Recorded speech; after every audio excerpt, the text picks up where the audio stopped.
আমার আপনার সাথে যোগাযোগ রাখার প্রয়োজন নেই। আপনিও জানেন যোগাযোগ তো একবার না, বহুবার বন্ধ হয়েছে বহুদিনের জন্য। ভালোতে আমি আপনাকে সেদিনই বেসেছি। থাক, যোগাযোগ না হয় বন্ধ থাক, না হোক কিছু কথা আল্লাহ জানুক, কিছু কিবোর্ড জানুক। বাকিটা আমি আর আমার নির্ঘুম রাতের মাঝে সীমাবদ্ধ থাকুক। কিছু একটা অপূর্ণ ছিল যা কখনো পূর্ণতা পায়নি। কেউ একজন আমারও ছিল, কিন্তু সে আমার হয়নি।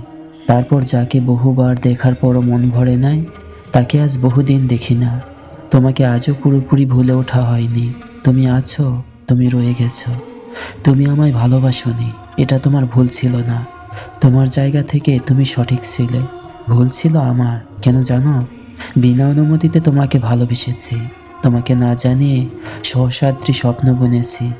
ভেবেই নিয়েছি তো তুমি আমার, এক প্রকার ধরেই নিয়েছিলাম তুমি কখনোই আমাকে ফেরাবে না। মনে করেছিলাম বাকিটা জীবন তুমি শুধু আমার। কিন্তু এসব কিছুই যে ভুল ছিল। আরও ভুল ছিল কি জানো? আমি বোধহয় জানতাম তুমি ঘৃণা করতে পারো না, তুমি অবহেলা করতে জানো না, তুমি তুচ্ছ-তাচ্ছিল্য করতে জানো না, তুমি অসহায় করে দিতে জানো না, তুমি অপমানের সুরে কথা বলতে জানো না। কিন্তু এসবের কোনো কিছুই তোমার অজানা ছিল না। কিংবা কোনো কিছুই যে তুমি করতে পারো না তা কিন্তু নয়, সব কিছুই তুমি পারো। পুরো চিন্তাভাবনায় ভুল ছিল। আমি যা ভেবেছিলাম তুমি ঠিক তার উল্টো দিকেই চলে গেলে। ধন্যবাদ।